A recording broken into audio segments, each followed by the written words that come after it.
right, welcome everybody to another episode of Face the Truth, another pandemic episode.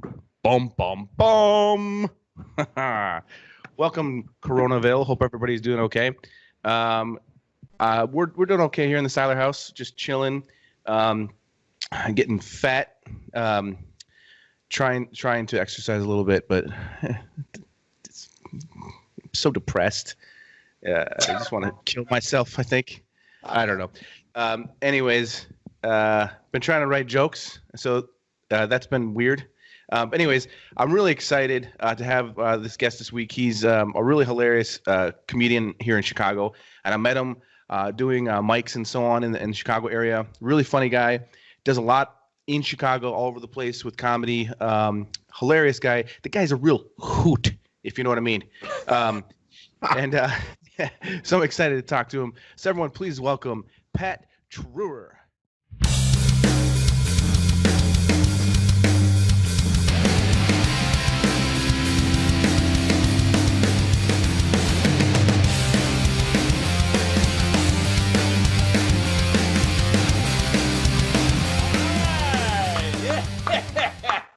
Well, hey, thanks for having me, man. Super pumped to be on the show today. Yeah, it's awesome. Hey, by the way, is Treuer a stage name or is that a real name? Like, are you more Treuer than other people? That's my real name, dude. Oh, okay. It's German Swiss. Sweet. And Treuer is Treuer. Over there. Yeah, I used to travel a lot, and I would check into hotels in Germany. And they're like, Mr. Treuer, welcome in. I'd say, I'm sorry, I'm a dumb American. I don't speak any German, guys. That's so funny because, like, my whole life, people say my last name wrong. It's Seiler, but people say Sealer and Seller and Silo and Sailor. It's really annoying. But anyways, first time I went to Austria, it was awesome. I went there to do like a workshop. And when they introduced me on stage, they're like, please welcome Jason Seiler. And I was just like, oh my gosh, that is so awesome. Everyone should call. I just want Seiler all the time. They hit it so hard with that accent. You're like, that does sound pretty good. Maybe I will go by Treuer. Mr. Treuer. Yeah. I love it. How you doing, man? How's the day going, dude? Oh, good. I actually just finished a deadline that was crazy. I'll send it to you later. I did a painting for like a really cool project that's kind of like supporting or kind of acknowledging like the heroes of what's going on, like, you know, doctors, nurses, police officers, firemen, and whatever. Grocery store folks, you know? Fantastic. Yeah. Hey, man, it matters, dude. If they're not there, you need groceries, dude. Yeah, so that was cool. So it was cool to keep myself busy for a few days. So that was really awesome. But what you been up to? How you been doing? Good, doing great, man. You've been great to be a guest on my show, but for this, as people don't know, this isn't too much different than my normal life, other than obviously the obvious factor of there's no shows at nighttime, but during the day. So behind me is my board, and I have a daily board of things that I want to accomplish, and I've been doing this for the past year. So this is pretty much it. It's reading, writing, it's playing the piano, exercising, right? So the missus and I get up every morning and we go for about an hour and a half walk in the morning just to get outside and exercise. And then I might go for a walk in the afternoon and listen to a podcast or the news, whatever. Kind of depends on if I want to dive into what's going on or, bury my head in the sand. It's kind of hard to watch the news. Yeah. Yeah, it is. I like knowing what's going on. I like hearing things. I listen to the Journal and the Daily. Those are and then I'll listen to NPR's up first. Yeah. Those are the standard go-tos. And then other than that, man, every night I've been doing the Comedians in Quarantine, having cocktails on Instagram Live. And I tell you, you've inspired me. I haven't told you this yet. Just kind of looking at all of the guests that you've had, and it's an impressive list of guests, and it made me think, I need to open up. I need to reach out to bigger comedians because I started, and not big, I should say bigger, other comedians who, let's just say, have a larger following, we'll say, or people that I don't directly know. And I started doing that, and one of my all-time heroes, Josh Blue out of Colorado, he's my guest tonight. on the show. Oh, sweet. That's awesome. Yeah, so I'm super pumped about that. And then I've just got a bunch of other comics. Last night there was this guy, Dylan Mangelson. He was terrific. And next week there's a bunch of comics that I've never met, but they're terrific comics. And that was actually because I was just from this podcast, man. So thank you. Awesome. You gave me some inspiration to that to expand outside of the general Chicago comedy community. Yeah. And it's been a lot of fun, man. I'm like, it's so as a comedian, you can just talk comedy with another comedian, and then I think it's kind of like a voyeuristic aspect of the live conversation for people dropping in, and then gives people with large followings an opportunity to ask questions. But for me, dude, it's just fun, right? Like I was thinking about it. I don't really have this goal of like getting more followers or anything. This is just purely I wanted to have a good time. And that's what's kind of cool about it, I think, is I think just for your, like, I'm new into the comedy game, like, and I was getting to the point where, man, I'm so excited that I was going out 3 nights a week, which for me is a lot because I got a lot going on. Yeah. And like, I'm like, just felt like I'm getting into the groove of this, and I can't wait to get out every single night. I can't wait to do it. And then all of a sudden this happens, and it's like, oh man. Oh, so like I'm back to doing, just trying to write stuff, and I can't wait to get out there again. But for someone like you, it's been doing it for what? How many years you've been doing it now? Yeah, I first started when I was 23. I'm 37, and I started, but then I bailed for a while, and then it's really like I would say since doing it seriously, the past year and a half of serious work of where I'm out. I'm out 5 to 6 nights a week, right? Yeah. Usually 5. The 6 is if I do a weekend show. I try and keep Saturday and Sundays open. Sunday night, that's just because the missus, that's our night together, right? Because she's got a 9 to 5 Monday through Friday. So, but yeah, man, I do miss it. I miss that. But like, yeah, I had to go. I'm from Colorado, born and raised, and I moved out here for comedy. I dicked around for a while, right? I started doing Second City classes, and then I was doing IO classes, but not really focusing on stand-up. Then finally I realized it's stand-up that I really love, and I need to work hard. And that's actually this board that I started the conversation off. I was like, I need to hold myself accountable every day, and there's a tally on there of times, and I'm at 481. Jason, and my goal was 500 before I could start splitting time between here and Denver, because I want to go home. Like, I want to start building in Denver what I've built here. Yeah, my shows and with Treuer Laughs, the business of putting on shows. Yeah. And I want to do it home because I want to be in Colorado. I want to go hiking during the day and skiing, and then do comedy at night. And so, but like I have to have a goal. I have to hold myself accountable, and that's it. And so that's awesome. Man, that's it, but like it's just allowed me to. This time has allowed me to focus on Treuer Laughs, which is business. I work with local businesses and private groups to put on shows. Yeah, and I started that because I came from the business world, right? I was a corporate sales guy for a long time, when I derailed from comedy, and now I'm back. And I remember everyone told me there's no money in comedy. There's no money in comedy until you're famous, until you're like upper echelons. And I thought, no, like I can figure something out. And then we started Joke at the Oak, and we started getting people coming back. And I realized the lineups I was putting together, people are going to pay money, and people are going to pay money more than once to see it. I was like, I got something here. And I combined that with my knowledge of business and how to find the right people who are responsible for purchasing that on behalf of their company or their group or whatever. And so I formed Treuer Laughs, and then I realized I can do that at bars like the Irish Oak or establishments that have an area to perform or bring people in. And also, like, a lot of that was I was just frustrated with comedy clubs. And that was like frustration of me not getting on. Right? Started there. It's like a pity party of like, oh, no one's booking me. Right?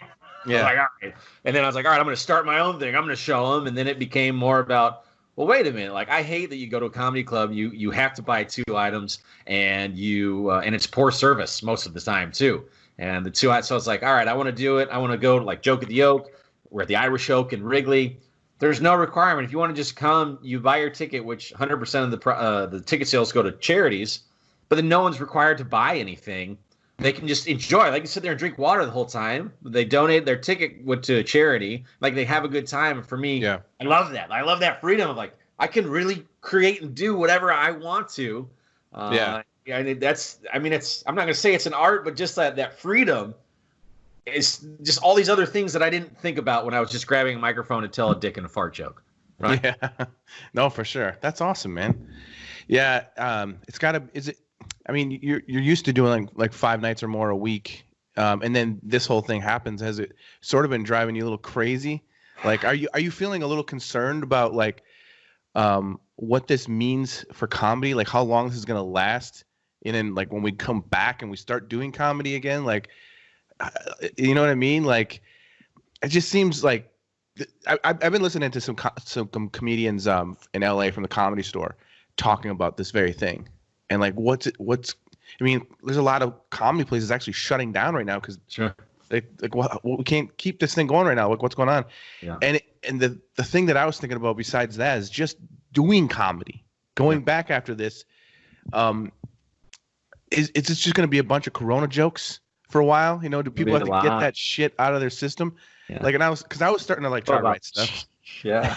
Yeah. And I'm like thinking, wait a minute, I don't want to write Corona jokes, man. I want to just right away straight into masturbation. Like the, you know what I mean?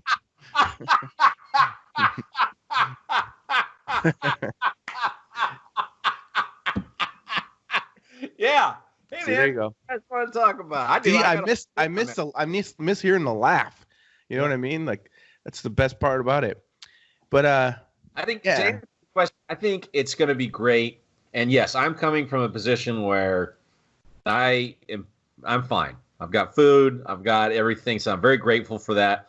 Yeah. And my belief is that actually smaller independent shows are going to really thrive when things start to open up, because I believe there will be limits on the number of people that can go to a show. So like Joke at the Oak is 70 people.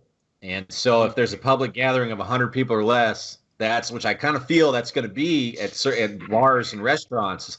And that's ideal for Joke at the Oak. And then not only that, but people are going to want I feel people want live entertainment, right? Like I'm getting requests to put on Zoom shows because people just want to be entertained.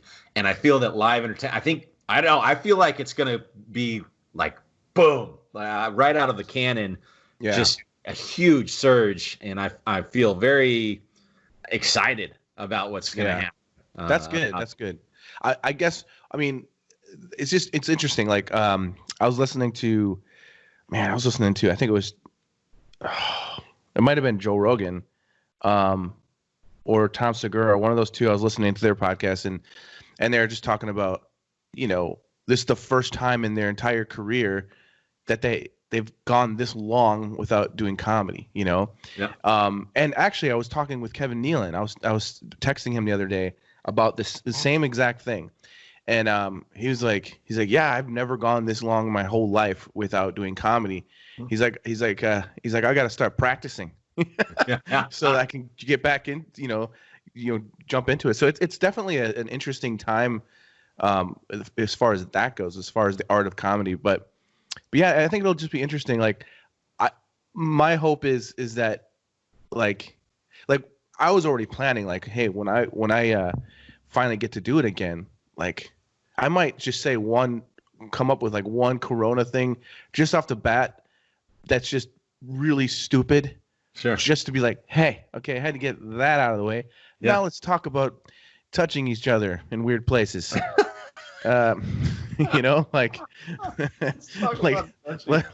let's move this on. Let's talk about racism right away. Let's get that. So yeah, I battled with that back and forth a few times in my mind about, I just want to do this Corona stuff. This is what everybody is doing. But then I realized that there is stuff. There's general observations that I've had about human behavior, and that's no different than a lot of my comedy already. Like besides my storytelling, that my general observations, and that's because like I finally am starting to understand and be able to utilize my unique point of view, right? Which is like the advice I got from so many people when I was getting serious about this, and I reached out to comedians and to say, just make it about your unique point of view and like finding your voice. I feel like I'm just this past couple months starting to find that after 481 times on stage. Yeah. And like, and so for me with the Corona, I'm just taking my things that have made me laugh, and I'm writing those down, and those are the ones that I'm going to come up with. And like, I've run a couple workshop mics, with the Chicago Comedy Group, where we'll do this 4 comics running stuff. and I've run it, and I'm getting the feedback of, no, that's great. You can leave it like that. Yeah. And I know that because like that's the stuff I'm running is stuff that came immediately. I'm not saying I'm some kind of I have this amazing gift, but that's the stuff that's true to me. That's how I felt about it. That's it. And I'm not trying to fluff it up with general, like, I'll just say slapdick jokes about it that are so obvious. It's all the result about how I feel about people, how I feel about human behavior, just through all my experiences. Yeah. So there's going to be a few, but I struggled with that for a while, man. When all this was first going on, I'm like, I don't want to be a hack. And I realized, well, if I just make it my unique point of view, it's not being a hack on this.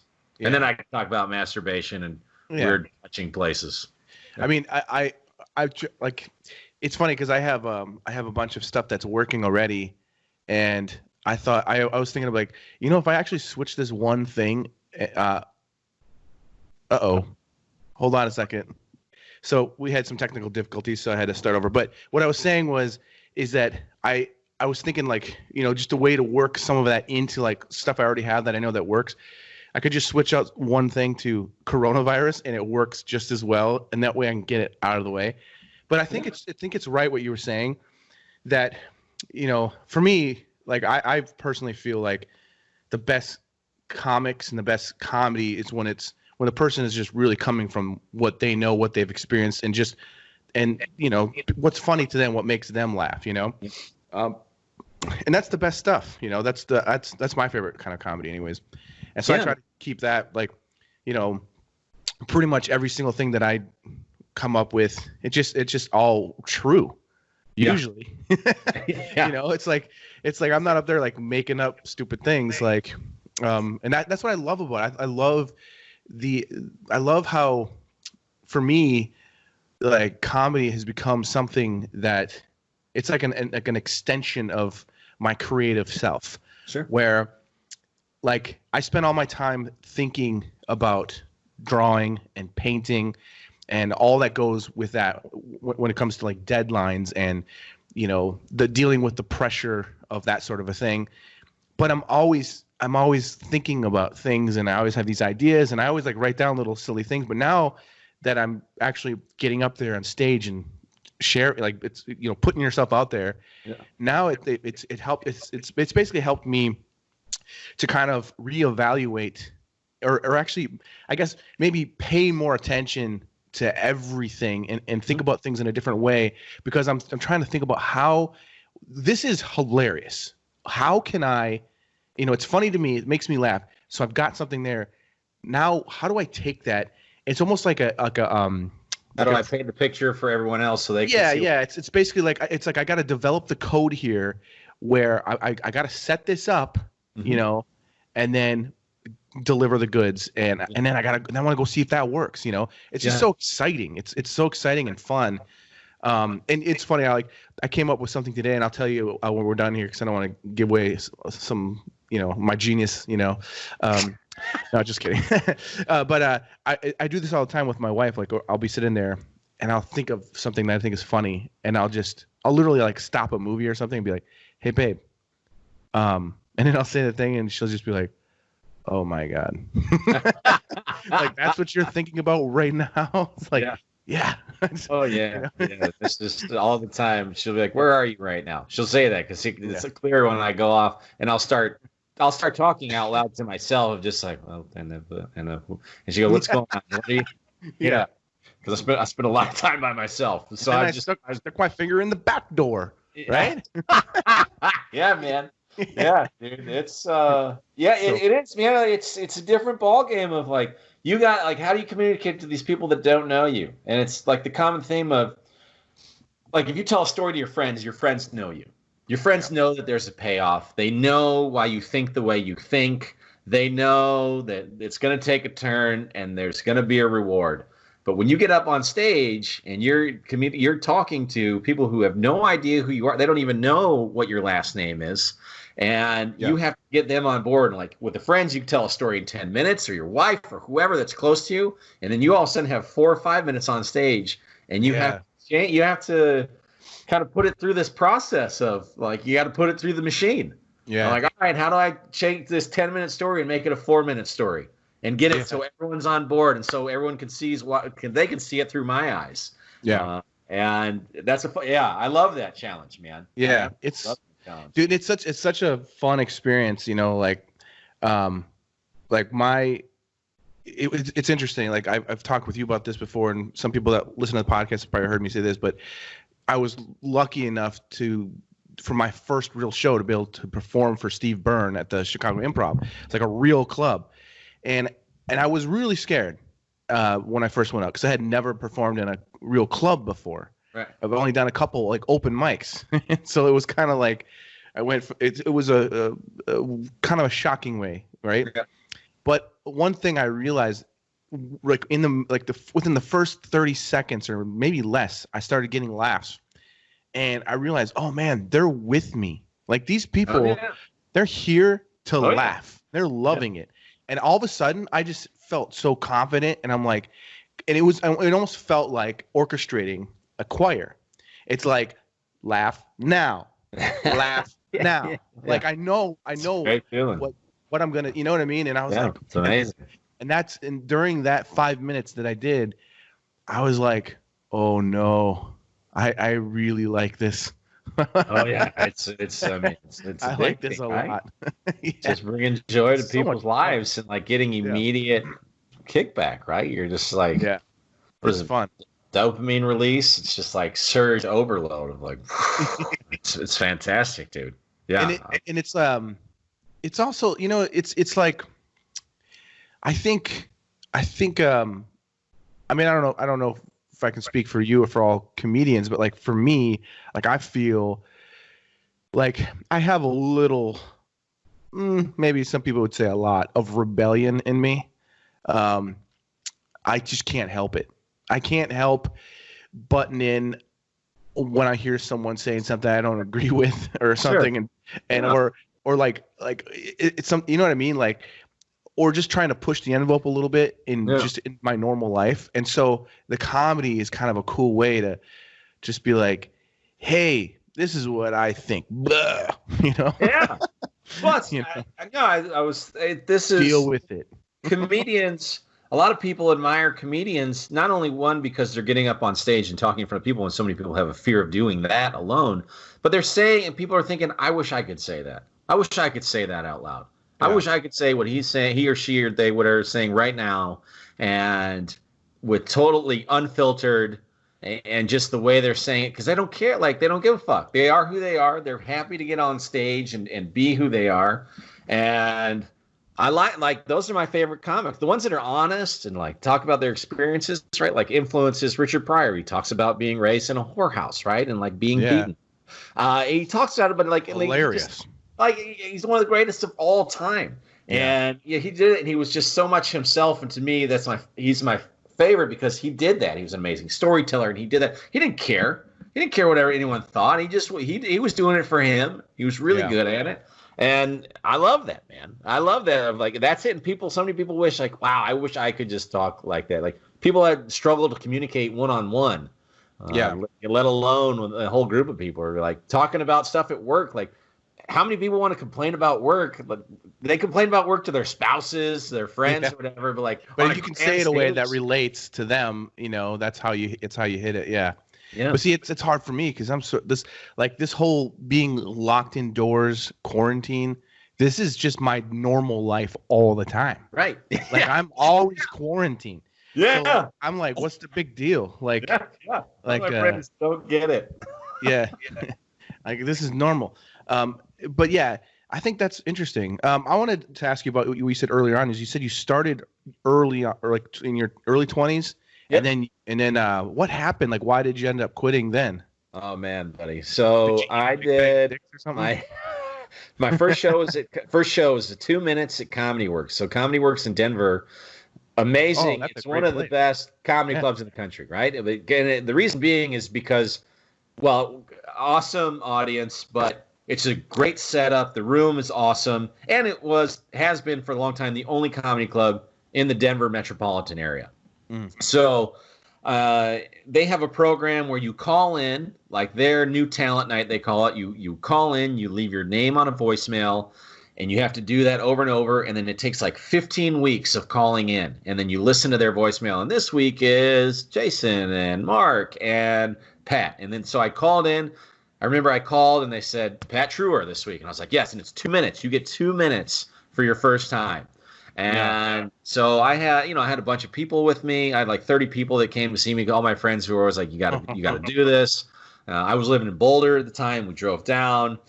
And I did my 2 minutes, and it went great, right? It was very crude. I was 23, but I was pumped. I was so excited with how it went that I jumped off the stage. And this is on my YouTube channel, Patch Up, the first time I ever did it.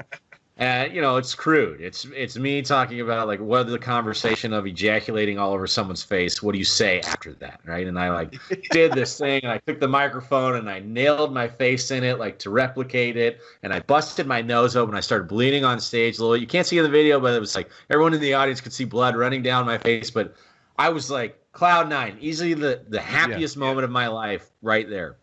So then fast forward, they had a competition called the New Face. And like they said, yeah, you're going to be invited back. And next time you get 3 minutes.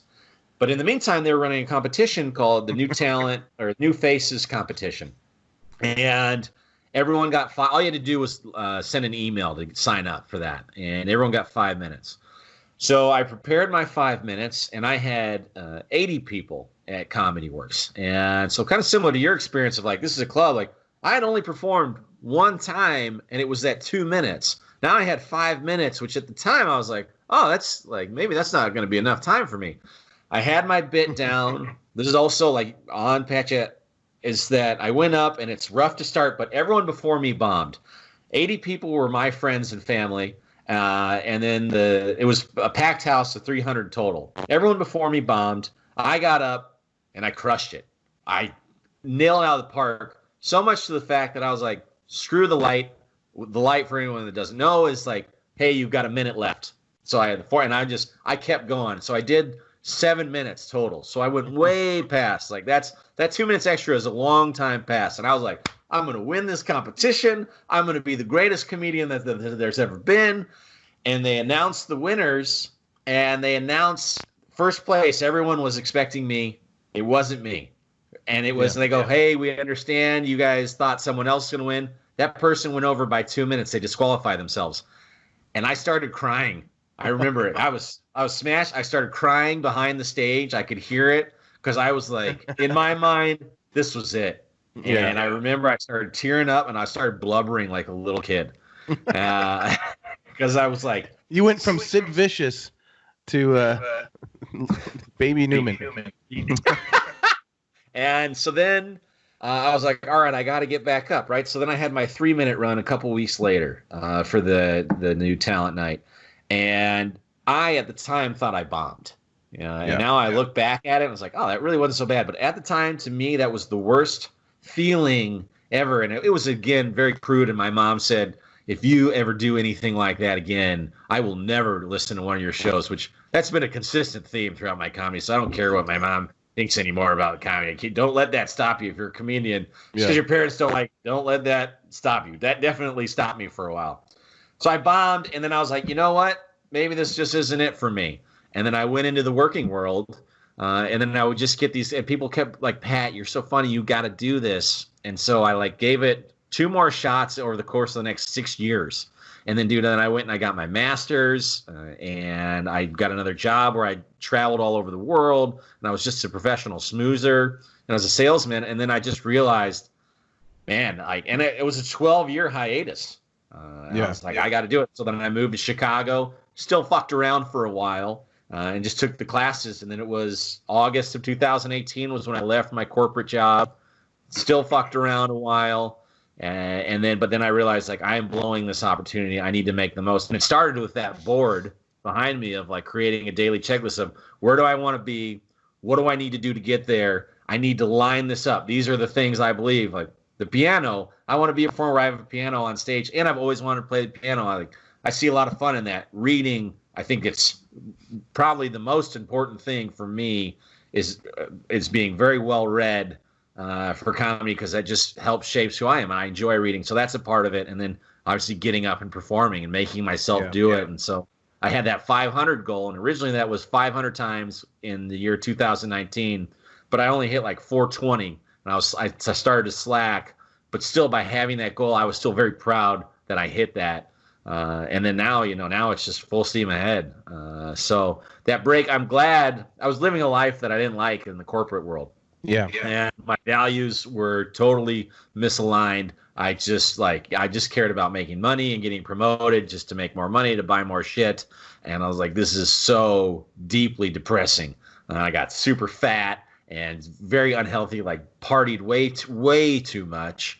And I was really like, man, I'm doing this because I am not doing what I really love, which is making people laugh. And so that's kind of it. That's like the last 12 years and whatever that 4-minute span there. So when you jumped back into it after all that time, what was it like the first time getting back on stage again? Felt great, but it was deeply humbling. Right? Yeah. It's like, Pat, you have a lot of work to do. Yeah. Because it was the open mic, the Chicago open mic. It sucked. I love it, but it sucks. It's miserable most times. And then I realized I needed to have a goal. I needed to have a goal every time I got on stage. And that was like a turning point, because I realized when I first started getting back on, I had no goal, right? I was rudderless. And I would get smashed while waiting for my turn, right? Because I wasn't showing up in time for sign up, so I'd be like number 20, and then I would get bored, and I would just sit there and drink and get drunk, and then it would be just me ranting for a while. I would get upset. It was so stupid. Now I see other people doing it, so the karma definitely brings it back to me. And then I realized, no, I need to have a goal every time. And that was the result. That was another comic told me that, who I just reached out to, of having a goal every time. And then like taking this seriously and don't let the booze get in the way. And I was like, all right, I can't do that. Like maybe I'll have a beer, maybe. But other than that, like I'm here, like I have a purpose. I have a goal. I need to accomplish this. I don't want to just treat this as a waste. This is a waste of time. If I just get hammered. Yeah, I agree with that. Like, I feel like I might have like a glass of wine or like one beer, but I don't want, like, I think it's really important when you're doing comedy to have a clear head. Like pretty much every time I've ever performed, I try to like be like I don't want to feel tipsy or anything. Yeah. I know some people maybe do it to get the nerves out, but I want to, like, the worst thing I hate. I've been lucky so far where I haven't like bombed like super bad. Not yet anyways. Yeah. But there's been a few jokes that of course don't hit right. And you're like, oh, well that one didn't work. I'll work on that one. Yeah. But then I do the same joke somewhere else and it does really well. So it's like, wait a minute. Now I'm confused. Cause this, like, but then the thing I hate, this has happened to me, I'm sure it's happened to you, is you got a really clever joke that is going to get laughs. It works really well. And then I go to say it. I'm at a new place I've never been, and I'm like, oh, I'm going to get them. Yeah. And then I fuck up the line so bad that not only is it not funny, but I sound like an idiot. Yeah. Like, yeah. Like I have this really funny setup. I think it's funny. It usually gets really good laughs where basically, I won't say the whole thing, but basically I talk about equality. And men and women and whatever, and I do this whole setup, and one of the punches is one of my favorite things about my wife is that she doesn't have a dick, Yeah. And then there's like a pause, and then I say, I love that about her. It's one of her best qualities. She's a nice lady, but she also doesn't have a dick. Yeah. But I'm at this place. It's a new place. I'm trying to like impress everybody with my first time there, and I get to the part and I'm like, oh, I'm gonna get him with this, and I go, my favorite thing about my wife is that she has a dick. I said it backwards, and then I'm like, oh, wait a minute, and you could see people going, huh? Yeah. What? His wife has a dick? Yeah. And I'm just damn. The point of wanting to impress everybody that was something that I struggled with because in general, I don't give a shit about what people think about me. Except for people very close to me. Those are about the only opinions that I really care about.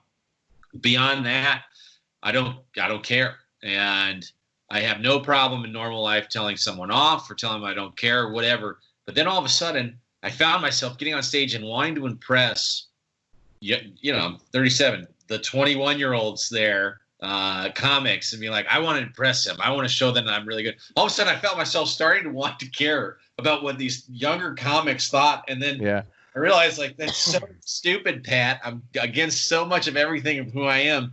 And once I was able to let that go, that I noticed a turn in just being more comfortable on stage. Yeah. Also the not giving a fuck attitude of like, yeah, this is for me. Like, I'm doing this because I love doing this. I'm not doing this to impress a 22 comic who has these like, righteous views on everything, yet they've never been outside of Illinois.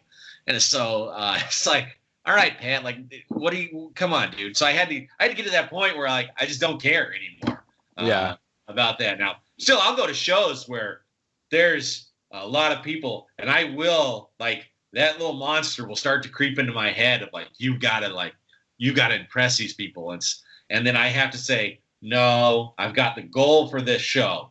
This is my goal. Focus on that. Everything else will be fine. But yeah, man, that's a big one. Of like, so stupid. Of like, I got to impress these open mic comics. So that was something for a while when I got back into it. So dumb. It is.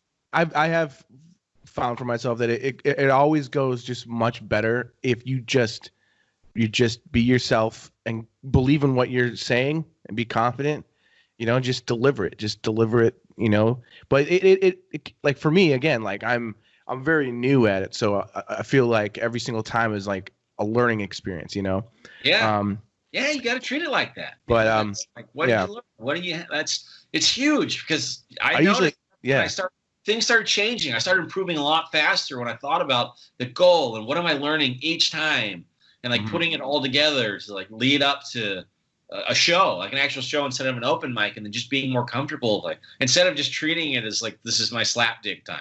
Yep. Yeah. No, I think that's what I've been trying to do is like I every single time I'm done, like I just like I go back and I just rewrite and like, okay, wait, you know what I mean? Like it's just going back and like, all right, the thing that I think is interesting is how it's interesting how the dynamic between a real crowd, like real people, and a room full of comics, like open micers, right?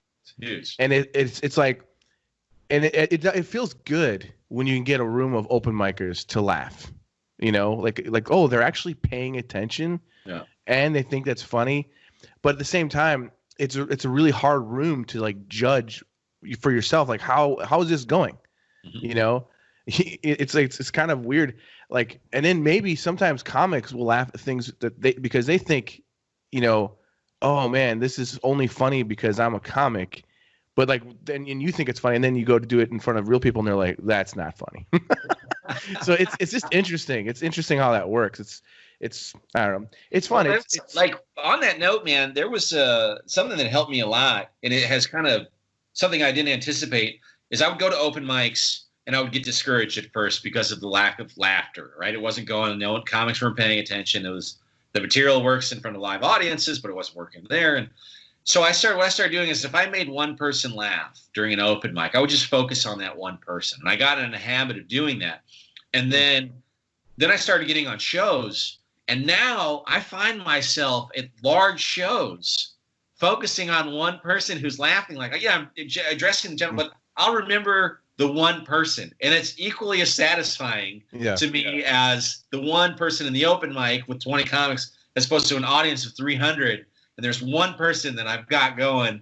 It's like wild to think about. Like now I'm performing in front of a bunch of people, but still I'm only really caring about this one person. Yeah, it's so interesting. Yeah. It's a weird, it's such a strange thing, like it's really funny. My first time ever getting up was I went to Shuba's open mic at Shuba's. Yeah. And I don't know if this is a wrong interpretation, but to me, it felt like a bunch of college kids that are way too sensitive about everything. That's You know what I mean? 100% what it is. Is it? Yeah, that's what I. 100% what it is, and it's all in lottery system, and then they let their buddies go first, and you grind it out for 3 hours, and they don't pick you from the lottery, and it's like. That was my first night. I'm like, oh, there's a bunch of pussies. That's what I thought. Because it was like a bunch of people. They're literally all like, oh my gosh, we're progressive, you know, all this kind of stuff. And it's like, ugh.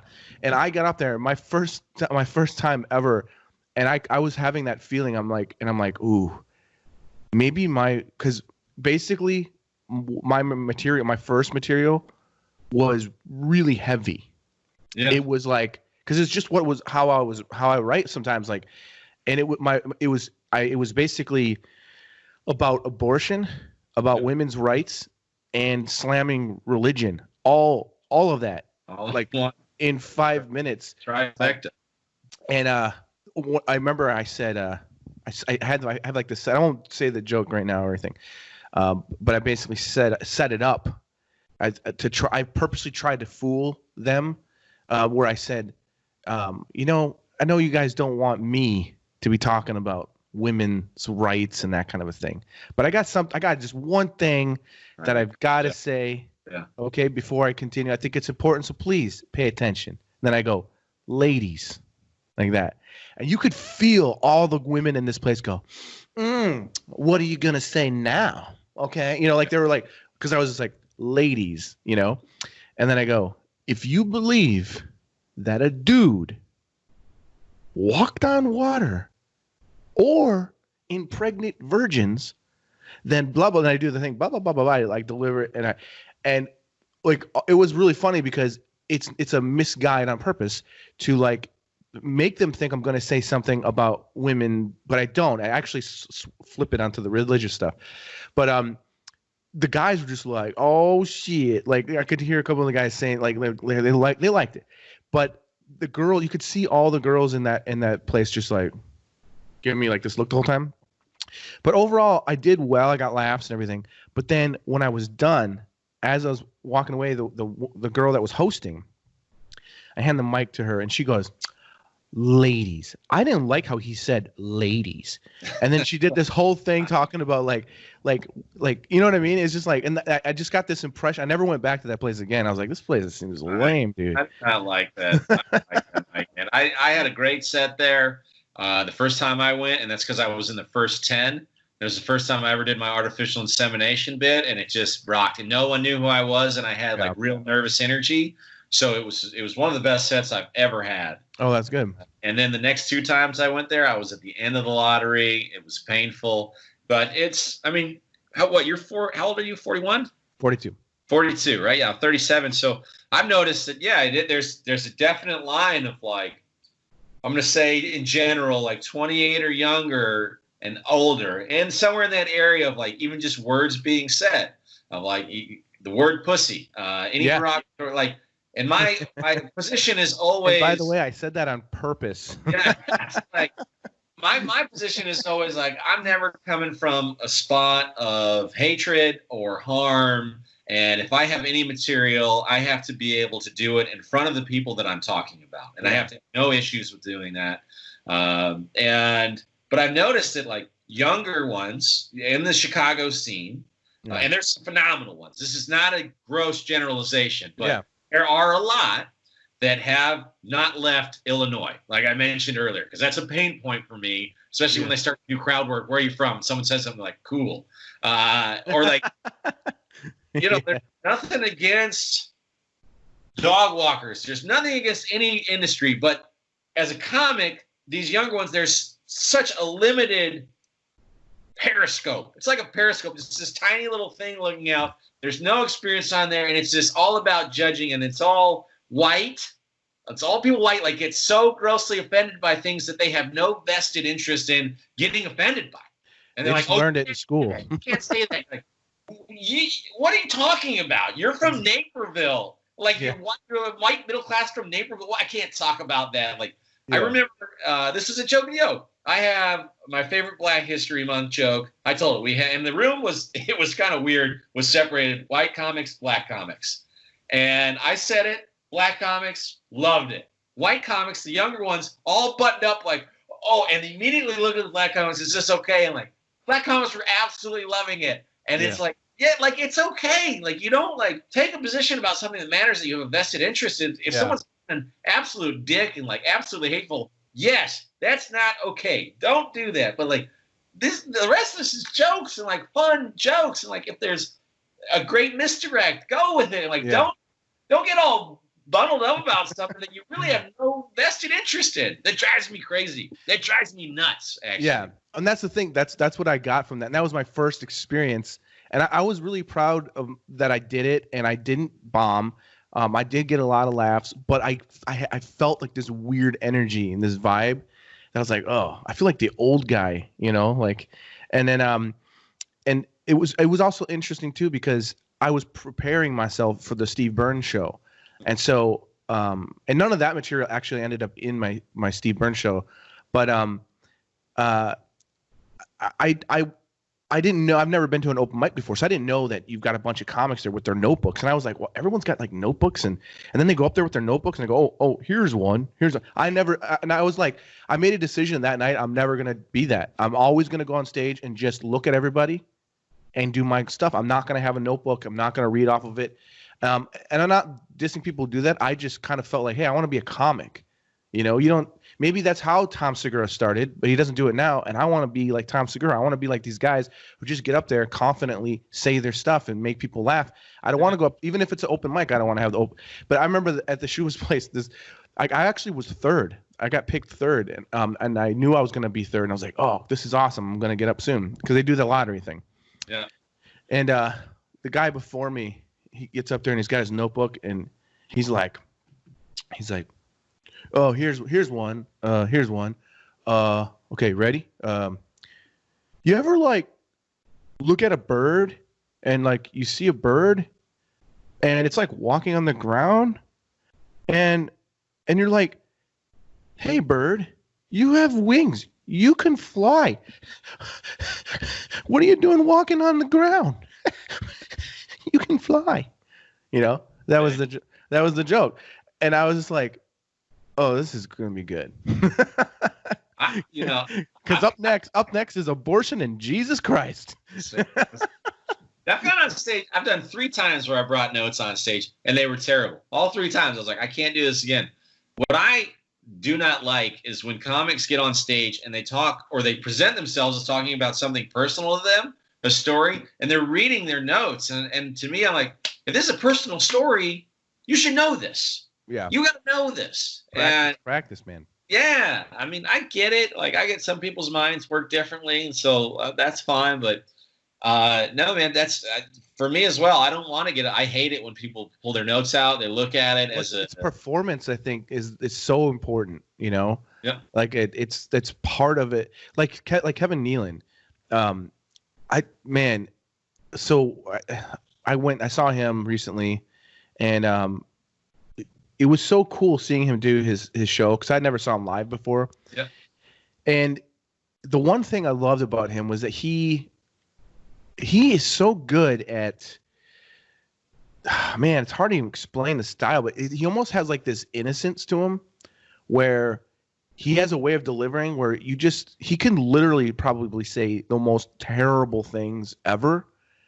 And he says it in such a way where you feel like it's okay for him to say that. Like, I don't know how he does it, but there's so many different times where he would say something and it was like so dark and so in a weird place, but he's like, he just says it in such a fun way. And he's like, and then he'll say, hey, you guys got a minute? You know, like, and then he'll start saying something else. And like, but like, I just loved like how comfortable.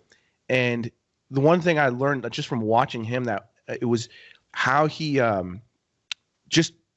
has like these like almost like silences. Yeah. I mean, it's hard to do when you only get 4 minutes.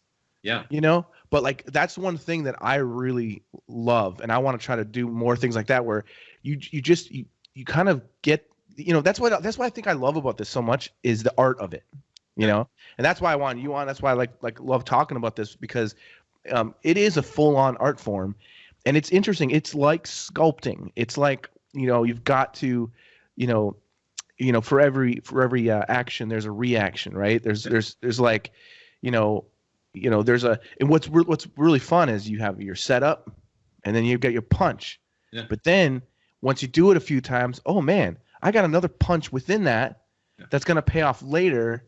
And now, I can tag this one. And all of a sudden now you've got like 4 minutes on something that was 30 seconds, and it's like sculpting. It's like you're just building this thing, It's on that note, man. It's like with art, something that has helped me amazing. I read Isaacson is his last name. He wrote, there's a biography about Da Vinci, and like Vitruvian Man, right? Vitruvian Man is one of I would say arguably one of the most well-known pieces of art in the world, since it was made. Dude, he didn't come up with it on his own originally. Like, other guys had already done almost what seemed to be identical to that, right? They were trying to design a cathedral, really based on the body of a man. But because Da Vinci had the experience, like, he dissected human, like, cadavers, right? So he had a very detailed knowledge of the human body. He studied light, he studied optics, obviously, like, everything that you could do with a canvas and the different tools. And because of that, because of all his knowledge, his unique point of view, his Vitruvian Man is the one that we all know. Even though there were multiple versions that were very similar, and he took it, and then through his unique point of view, that really helped me a lot. Since I read that, and I was like, wait a minute, like, I can, and we were talking about the Corona stuff, like, I can look this through my lens. This is my lens. Like, this is the art form. Like, everything that I know and all my experiences can be pointed at this one thing that everybody's looking at, but I'm looking at it from here, and they're looking at it from here, and like, all of a sudden I'm going to do it, and someone can see it a different way. And so, like, it's helped me a lot, like, just from art.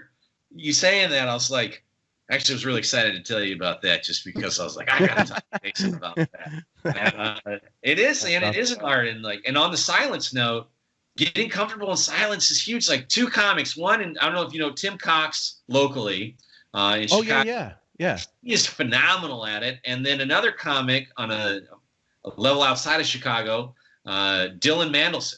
I talked with him last night on Comedians in Quarantine. His dry bar comedy set, you watch it, he just lets it sit. And then he goes on to his next thing, and it's amazing. It was my favorite part of his 5-minute dry bar set, of his ability to use silence as a tool. Yeah, that's awesome.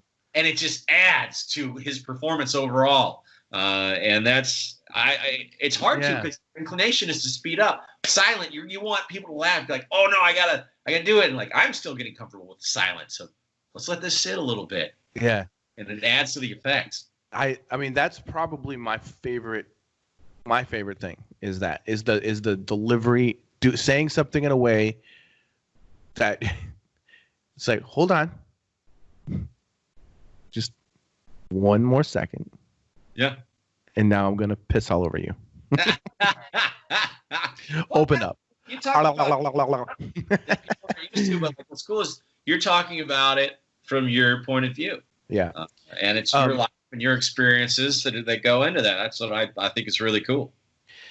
When it comes to writing material for your stand-up, like, do you have like not really like a formula, but do you have like a like, usually, okay, I don't know how to explain this, but I mean, for me, I'll think of like a funny idea, and then I just kind of start to dissect it and try to figure out like how I can deliver the idea. But again, like, I'm experimenting a lot. But do you have like a way that you find like works with like writing setups, and or do you just kind of go by feeling with it?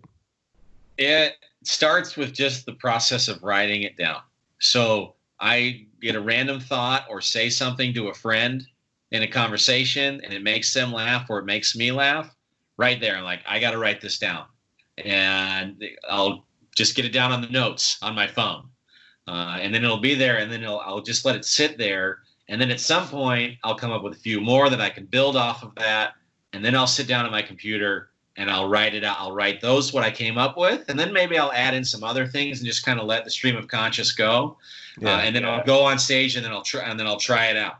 And I will casually insert in conversation, like occasionally. I try not anymore. Like I tried to have it be where I'm talking with my friends in a natural flow of conversation. They laugh at something I say. I remember that. I put it down, as opposed to recycling like my bits, because I've got a buddy. Listen, he might listen to this. He's not that great of a comic, and he does that stuff. He puts it in the conversation. He talks to me like he's doing a set, and it drives me berserk. And so I do not want to do that to my friends. Yeah. And so I just try and take it, write it down, build on it, let my mind sit on it, and then sit down on the computer, write it out, then go try it out on stage or in a workshop mic environment with other comics, and then go from there. And then I just find like it just kind of builds its own story through time as I come across other things. Then I find that all of a sudden these two bits that were here, now I have an opportunity with this third one to bring them together in a connection that I didn't see possible before. And that's just like, you like building blocks. I think about it as like the yellow brick road of like, I know where I'm going. I don't know exactly how I'm going to get there, but I need to build all these bricks and like put them in my backpack and pull them out when it's time. And I might make a brick that's like this shaped, right? And another one that's this shaped. And I'll never anticipate that until it's time. And I'll be like, oh, this brick, I'm glad I made it. I can fit it right in here. Yeah. And that's kind of it. But really, for me, it's just making sure I write it down. And if I don't get that, when it makes me laugh, because my whole premise is if it makes me laugh, it'll make someone else laugh. Yep. That's kind of how I feel. So I've been doing that same thing, and I'm like, I know this is funny. There's something funny there. And I'll just like write the thing down that I think's funny. And then I'm like, but I can't just say that. Like, I gotta like, but that's where I want to get to is that, you know? Yeah, it's interesting though. I think that's why I like it so much. It's a really fun challenge. What was one of the, have you ever been like, what's one of the worst besides smashing a mic on your face? This the punk rock comic. But like, what has there been a time where just like nothing worked for you at all? Like where it was like, dude. Like what do you have like a good story you can share with that? I think people enjoy that kind of that story. I just read. I mean, Harrigan's. It was an open mic. It was full. Harrigan's can be a grind, and it was my 200th mic since I got serious about it. The only laugh I got, and this is like people that I get along with as well. And the only laugh I got was at the end when I said, "Wow, you guys are really good at being quiet." That's how it was silence in there, and it was like, I started to get the mind game of go to some classics right now, go to some classics, and then that's to me that is a horrible feeling.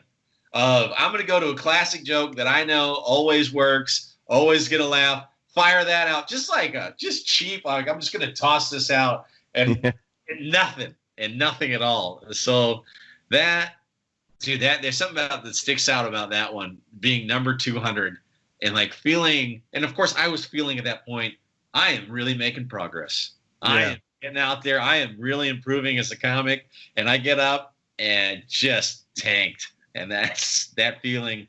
Beyond that, I had a huge bomb at an actual audience show, which I know is going to happen. Like I know it's going to happen. I just don't know when, right? It's a weird feeling, man.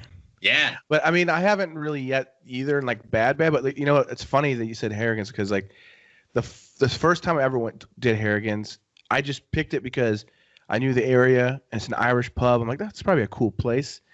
And then my show with Steve Byrne was the next week, and I needed to get a couple mics in before I did that because I still was like, I gotta get this material down.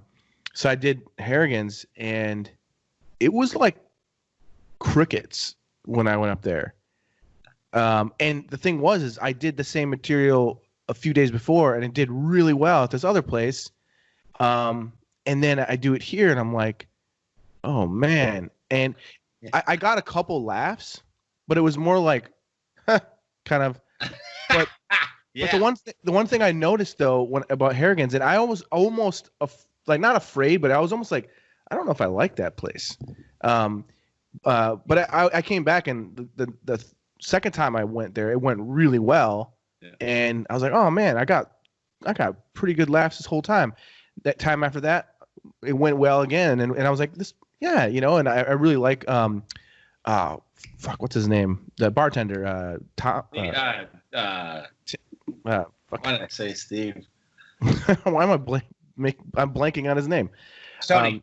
Tony, yes, Tony. He's awesome, really cool guy. But the first time what I noticed was this, is that before I was like way on the bottom of the list. I got there, like I think I was like 14 or 15, and it seemed I started noticing, oh, everybody knows each other here, like, and people were like saying hi to each other. No one was saying hi to me, and no one like, and I was just there. And when I got up there, nobody knew who I was. First time that anyone saw me there. And I noticed when I got up there, everyone starts ordering drinks. And I'm like, what? Hey. Pay attention to me. Pay attention to me. Pay attention to me.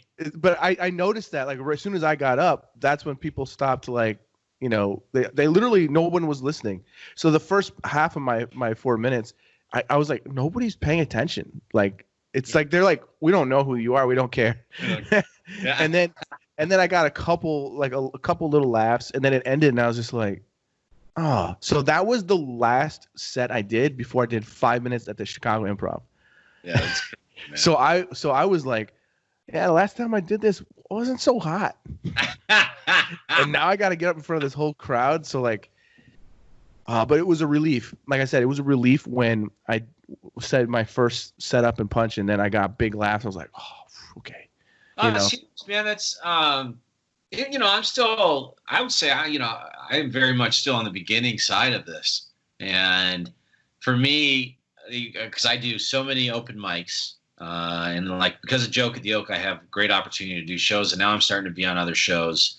And when I am on a show, a big show, and someone laughs at something that in my mind, this is not a part, you're not supposed to laugh at this. I have to now be like, Pat, it's okay that they're laughing. This is why you're here, Pat. Yeah, you want them. I get mad when I was starting to get on shows. I'm like, why are you laughing right now? This is not supposed to be funny. This next part's supposed to be funny. This part right now, not supposed to be funny. And then I found myself getting angry, and I'm like, no, like, just enjoy every single second of it. Yeah. Don't, like, that's so stupid of me to think that way, but I did. And then, dude, yeah. have you ever watched that? It's I don't remember what it's called, but it's a documentary with Jerry Seinfeld, and it's him and this other comedian, and I don't remember the guy's name, but have you seen the documentary? It's like there's a Netflix one with Seinfeld, it's like last year. No, this is like 20 years old, and it's Seinfeld coming back into comedy after the Seinfeld show was over. Yes, and there's this other comedian that's kind of like up and coming, and he is such a dick. Yeah. He's like, it's so hard to watch that documentary because you got Seinfeld, who's like, it was cool because he's Seinfeld, but you're seeing that even he has to go work out his material and get back into it. So it was really cool to see that because you're watching him like work out and develop things and push it, and sometimes it doesn't go well, and he's like, man, I thought that was going to work. And then he goes back and he does it again. But then they have this other guy that they keep showing, and he's like, why does everyone laugh at what Jerry says? And why? And he's like, you just hear him, and he's like, look at all these jokes I have. I've got this joke and that joke, and he holds his notebook, and he's like, look at this, hundreds and hundreds of pages of just jokes. Look at all my material. Okay, like, why am I not in the Tonight Show? Why am I not? And he's like going on and on. I'm like, oh, dude, just put a barrel. Put a barrel in your mouth. Pull the trigger. Like, dude. Like, have you not seen that? It's like really uncomfortable. Dude, it's been a long time. I definitely have seen it, but I could not quote any part of it or any of it. So, like, I actually started rewatching because it's been a while since I saw it, and I was like, oh, I want to watch that again. I had to turn it off because I couldn't handle that guy. Yeah. Like, it's so uncomfortable. It's just like Ugh, dude. Yeah. It's like unbearable. I realize, like, for me, you just have to create all your own opportunities. Really, like, don't rely on anybody else. Like, you talk about that guy complaining about, oh, why is he doing this and not me? It's like, it doesn't matter what other people are doing. That's a hard thing. That's the same thing with the art world. Yeah. Compare yourself. And, right, imposter syndrome is abundant.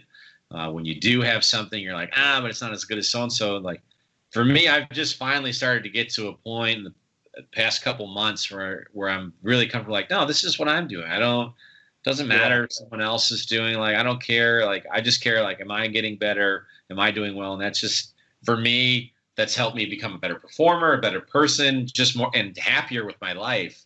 And to not compare and be like, why are they getting this opportunity? I'm way funnier than them. It's like, well, I need to make the opportunities for myself. Like, don't just sit and complain. Do something about it. So yeah, for sure. I noticed, like, well, for one thing, like, you've got this reputation I've learned right away of Pat shows up, he gets up there first, usually all the time, and I'm like, how does he do that? I don't know. And then he's gone, just gone. And I don't think you've ever gotten to see my set or anything, because I think you're literally like, I'm like, he didn't get to see my set. But the other thing I've noticed is, like, the last few times I saw you, you've been getting into, like, more like storytelling.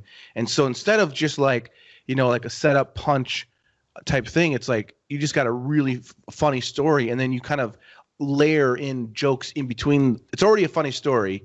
So even if you just told the story just straight up, it's funny. But people don't have not much patience. They won't get to the funny part. Yep. But what's nice is you're peppering it throughout it, like, and I've really been enjoying that. Like, that's really funny. Oh, thanks. And then I noticed too, like, it was funny. It was in, I think it was maybe February, or was it March? I think my last time was March, before everything stopped. And it was that place on Thursday nights. Blarney Stone. No, not Blarney Stone. The one after. Kirkwood. Yeah, Kirkwood. And they don't have, like, the greatest mic set up there. They've got, like, a little amp and a mic, and it's.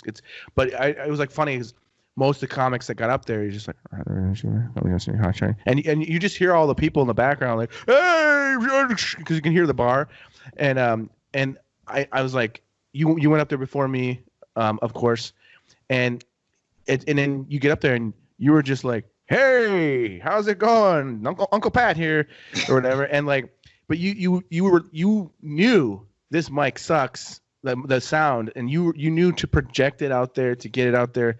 And I noticed that, and I was like, I got to do that. And so I was learning from, I was watching you, Dad. Uncle Pat. Yeah. And so, that was interesting, but I noticed the same thing when I went to hang out with Kevin Nealon, and he played at this place in Tinley Park. It's like a giant brewery, and he didn't even know it. He didn't know what the place was going to be like. And it was like a huge open brewery, like a warehouse. And they just had it was so annoying, dude. While you're watching comedy, people are picking up their folding chairs and moving them to different locations so that they could see better or whatever. So the whole time, people are just literally walking around, and they're all shit-faced. They're all like it was so many drunk people. It was at a brewery, so obviously. And but I remember there was two opening comics that were just like, which I was kind of surprised. But you could hardly hear them. It was there. It was. I was like, oh, this is terrible. Can't hear them. Yeah. And it was like, they were like, hey, Chicago, how's it going? It was like that kind of stuff. Like, I'm like, I don't know what he said, but people in the front are laughing. You can't hear it. I'm like, this is terrible. Like, and then when Kevin gets up there, all of a sudden you could hear him perfectly. Yeah. And it was amazing. Like, he just carried it. And then afterwards I was like, man, the sound, he was like, was the sound pretty bad? I was like, yeah, it's terrible.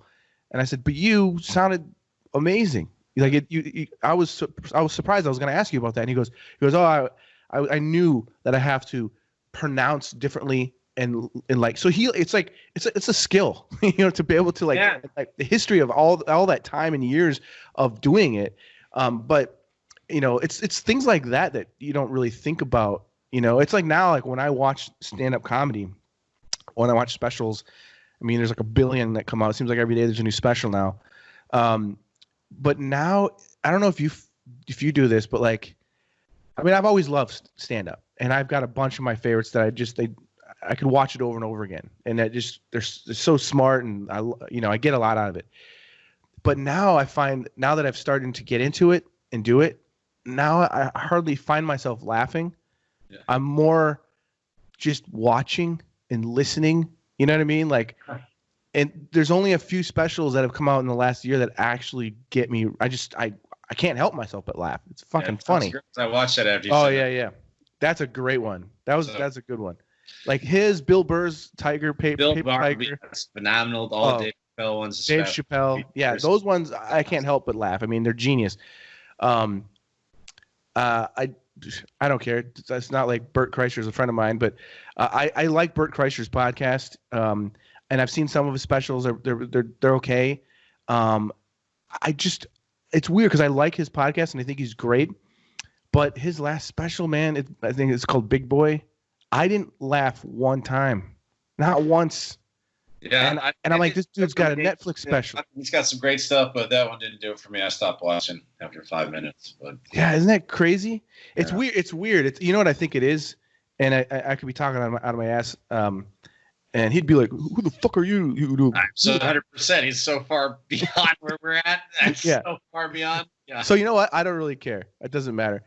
But he's not gonna listen to this anyway, so I don't really fucking care. But like, he'd be, "Oh, you take my shirt off." So no, I just think they pump them out. Sometimes it seems like some of these comics, I don't know if it's contracts or what, but it seems like they have to come out. And to me, that one just felt like maybe you should have maybe every 2 years do one. Yeah. I don't know. My position is do whatever you want. You're at that point, fucking do whatever you want. Who gives a shit if people like me don't like it? You're probably making a ton of money. I have to. No, man. It's got to be up to my standards. Buddy, you brought up a few points here that I'd like to address. The sound on the mic is huge, and that's just a result, like for me, of I run an open mic on Wednesday nights at the Oak, right? And so I am there for 2.5 hours every week listening to comics, and there's a huge difference of the ones that put the mic right here, and all of a sudden they fuzz out. And then there's the mics who barely talk at all. You can't hear them. And then the ones that come on, you've got like a commanding voice. It grabs attention right away. And then just having the awareness of how you sound. It makes such a huge difference because there's pounded in like this. Yeah. A lot of the audience will start to get distracted by that. And then they won't be paying attention to what is actually being said. And so like just running a mic also is the big reason why, for me, when I go to open mics, I am in and out because it's all for me. I don't give a shit about other people's sets. I'm in, like I have a goal. I've got this huge goal, and I want to hit 2 to 3 mics every night. And I'm in. I go early. I post up. I work on my computer, or I read, or maybe I'll chat with. I love chatting in Harrigan's with Tony and Nola. Also on Thursday nights, Tom behind the bar is one of my favorite people to talk to, and then I'm out. I'm done. Like, and for me, it's because like I'm all about supporting the community, and my support to the community is running my open mic 2.5 hours of going and listening to everyone else's set. Because when we do the open mic, I don't do time off the top. I save my material because I hated going to open mics and watching posts. Yeah. What's not funny? Get up and do 10 minutes off the top, and then do 2 minutes in between each set when it's all garbage. And it's like, it's not, no one wants this. So I always save my thank you until the very end. I agree, man.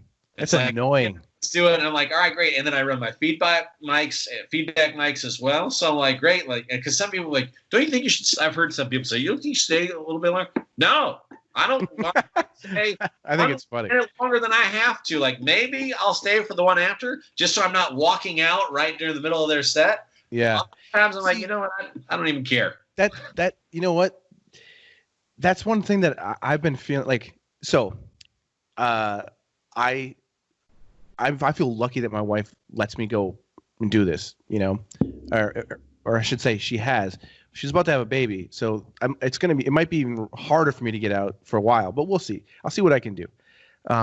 But even then, if that happens, I can guarantee you, I'm going to just get up there and I'm going to leave right away because like she's letting me go out. I'm like, hey, I'm going to do my bit and I'm back. I got to get back home. Yeah, man. I got the missus at home. It's like our time at night. We get just a little bit. It's like I want to come home. Like But part of me feels bad sometimes. But maybe it's because I'm like, oh, I don't want people to think I just go up there and then I don't care about what they do. But it's because that's the thing. It's part of the learning process for me. Is like I'm like people.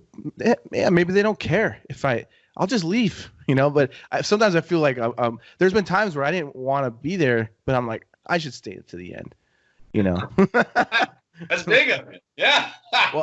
well, you know what? I did it at my buddies. I actually really enjoy doing the mic there. Yeah, but I felt like I was new, and a bunch of the comics that were all there were pretty good, and it was a lot of fun. And then it's just like I felt like I don't want to. No, I don't know anybody here. So maybe I should just try to hang out and meet some people, and So I stayed. I was like, I'm going to stay to the end, but it went so long. So long, dude. And I was like, I think it was like almost 1 or something. I'm like, oh, dude, I got to work in the morning. And then the next time I was like, I did my time, and then I split. Yeah, man, get out of there. It's like it doesn't matter. Like if you want to, like the networking game does help a lot, but. If you're going to play it from that angle, you have to identify who are the people in the room that put on shows, or who are the people in the room that if I were to ever have a show, I'd want on. And just go chit chat with them, right? And like have it. There is an intent behind it of like I'd like to connect with this person and like, hey, let's connect or what, like on Instagram or whatever, and then be like, all right, like, hey, maybe one day that there'll be something here to like fast track it of like being a part of it so people know who you are. And like, there's a way to communicate as well when things come up. But beyond that, like, because if you're talking at an open mic, the comics going up are going to get pissed. Yeah. Right? And so it's like you don't exactly. There. And Dude, so last time I was there, it was funny. During someone's set, there was like this couple sitting right on the side of the stage, and the girl gets a FaceTime, and she's literally like blah blah, talking on her, she's going like this, talking full blast, and the host of the show had to come over and be like, what are you doing? She actually, and then she never hung up. Instead, she walks through the crowd, still on her phone. They're telling me I have to leave, and so but she doesn't get off the phone. And then later, one of the comics roasted them, like it was like two comics later or something.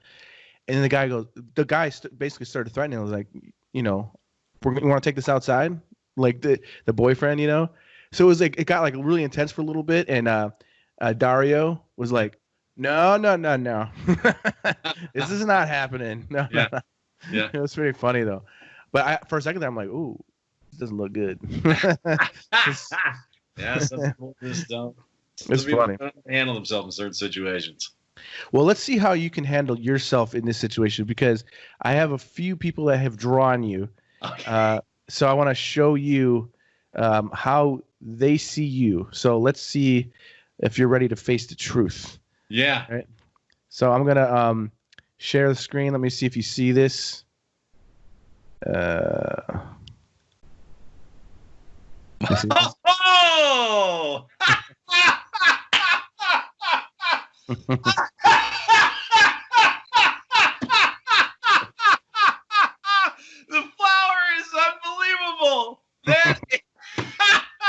Oh man! And you know what I really love is they got the gum line. Is right now I had the procedure done where I had my gum scraped from the back of my mouth to cover it. If you look, it's uneven. Yeah. And they nailed that. They nailed that uneven gap that I used to have. Like now it's straight across. But when those pictures, I did not. That's fantastic. By the way, this is done by Jacques Lamonnier. That is awesome. It's awesome. Why is it not going to the next one? Oh, here we go. That's man, that's a huge jaw right there. That's these are great. Kind of looks like a friend of mine, Court Jones, a little bit. Yeah. This is by Ewan McTavish.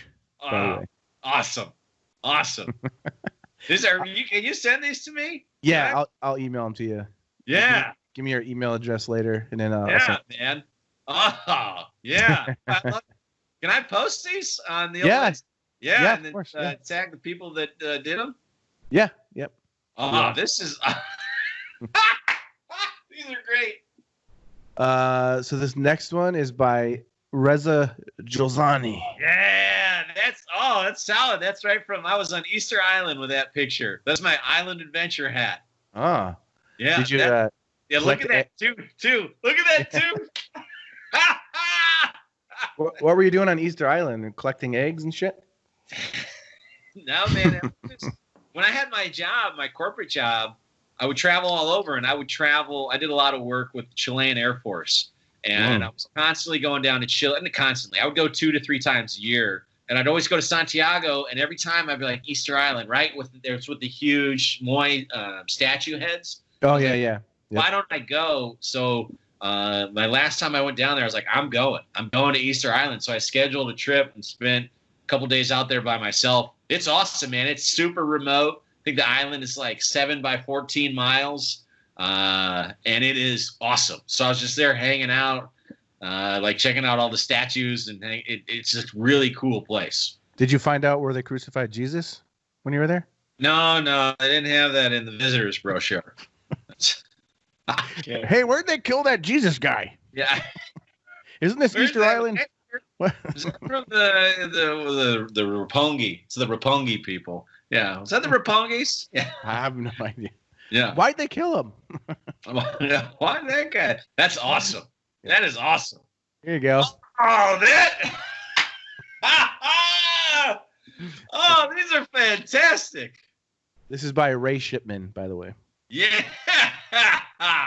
Oh, man. That is great. Yeah, that picture I sent you, that was from the second ever Joke at the Oak show, which was like the second show I ever put on, and it was sold out. I couldn't believe it, right? We had 30 people at the first actual show, not the open mic, and then 70. And that picture to me is one of my favorite pictures because that moment, like, unparalleled happiness for me. That's awesome. That's great. Yeah, there's nothing like that, man. These are awesome. Yeah. Yes. Oh man, these are awesome. Oh, the gum gap is huge on this one. That's terrific. It looks like a snaggletooth. Yeah, that's great. I like that one. That's also reminds me a bit of maybe John Elway, another one of my heroes. Oh yeah, I can see that. Yeah, it's funny. This is by Zach Knapp. That's terrific, Zach. Wonderful job. Everyone, great job. These are awesome. That's cool. Oops. Yeah. This is by someone named Jeremy. Oh, yeah, I've never had this experience outside of my character when I was a kid. This is awesome. This is a really interesting style. I like it. It's cool. Yeah, what do you think? What are your thoughts on these in perspective? I mean, to be honest, it's like it's subjective, obviously, right? Of course. Like I have some artists on here who will actually do critiques and stuff. I try not to do too much critiques unless maybe they ask me to or something, just because I teach a lot. And so I only usually critique when I have people pay me to do so, because otherwise, unless they ask me, I kind of feel like I don't want to be a dick, Yeah, sure. So, but I mean, I can appreciate people's techniques and styles, and I think this is an interesting style. It kind of reminds me a little bit of like Ren and Stimpy or something. Yeah. Oh man, this is great. Yeah. I've been rubbing my eyes a bunch, or like the blue, the vibrant blue, and then the red nose, which I definitely get a lot. These are great, man. And this is the last one. This is by Dustin Clark. Wow, I like that one. There's that old snaggletooth. This is my I like that he didn't even give you a nose. He's like, this fucker doesn't even need one. This guy can't smell anything. Doesn't matter. Yeah. He's got a horse face. It's not much of a nose. Dude, these are terrific, man. I love all of them. That's awesome. Dude, that is so cool. That's awesome. Am I back? Yep, you're back. Sweet. Awesome, man. Well, we've been talking for almost 2 hours, like an hour, a little over, you know? Yeah. Okay. Well, it's been great, man. This is a lot of fun. An hour and a half. Yeah, dude. This has been really fun. So before we split, though, is there anything? I mean, obviously, you know, this quarantine thing is something that we're all dealing with. We're all facing. I really like the idea that with your chart. I think that's gonna inspire me a little bit to try to do that as well. But first of all, is there some like places that you can direct people to follow you and everything else? Like share that information, but also like to end this thing out, is there anything you want to just say to like talk about just what's going on right now? Maybe to end with a little positive note about it. I don't know. I just thought maybe absolutely. So hear from your perspective on this whole thing. Terrific. Yeah, follow me on Instagram at Real Funny Pat, all one word. And that's we did the nightly episodes of The Shelter in Place where I talk with a different comedian, which you've been the only repeat guest we've had so far. Yes. And so that's every night, Real Funny Pat, Instagram. On YouTube, I've got my YouTube channel, Pat Chat, all one word, PATCHAT. And then the final one is Treuer Laughs, and that's TREUER and the word laughs. And that's my business page, which I bring forward because every day I'm posting a different clip of a set from Joke at the Oak shows. So we decided we want to do that every day to just put out good, free content that's less than a minute every day. And so that's something I'm working a lot on that. And to address like what's going on is just one thing that I don't hear a lot of people saying is, what are you reading? Like, what did you stock up on? Toilet paper, soap, this and this. Why not stock up on some, like, why not read a book you've always wanted to read and just like set a goal for yourself about, like, this is a unique opportunity where you have time. Like, I feel like it's time given to people. And obviously, yes, not everyone's in the same position.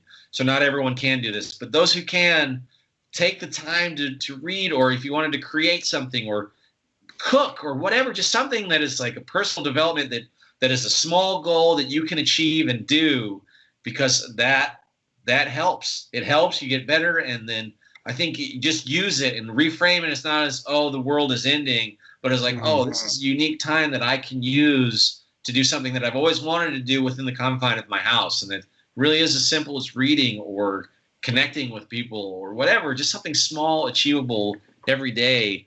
And it helps. It makes things a lot easier. So it's, again, me, like, I have my reading goal is 50 pages a day, right? I'm just about to finish. Atlas Shrugged has been on my bookshelf for 8 years.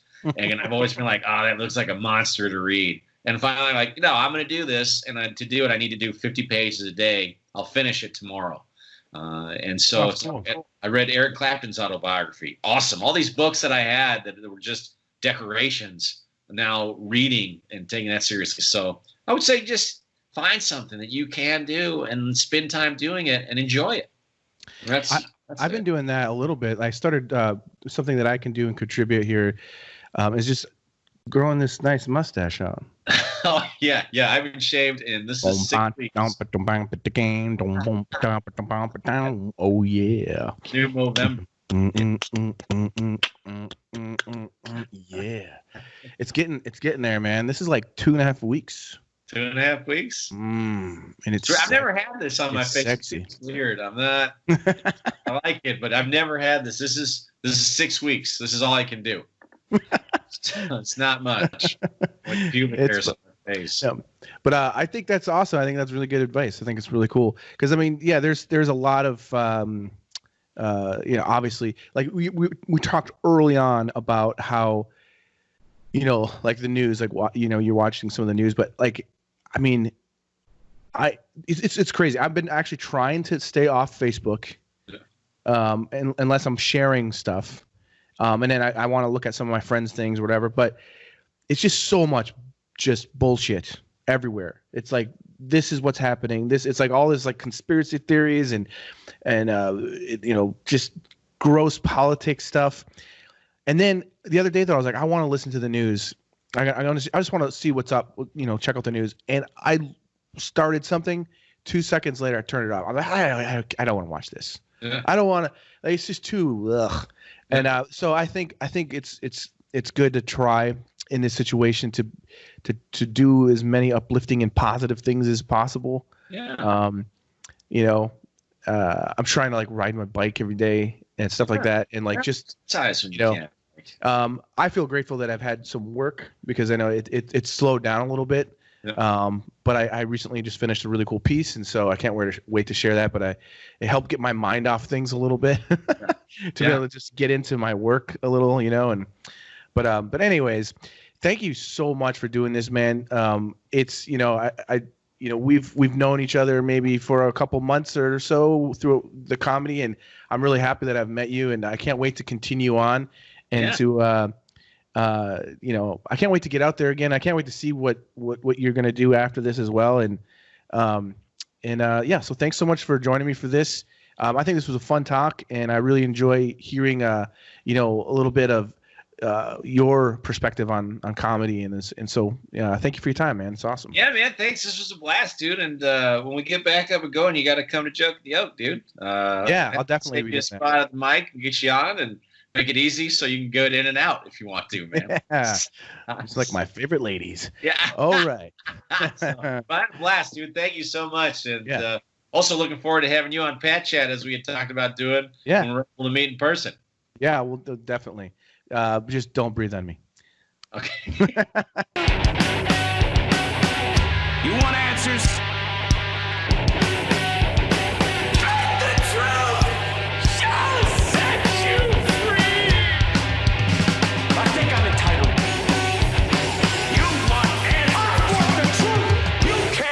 The truth.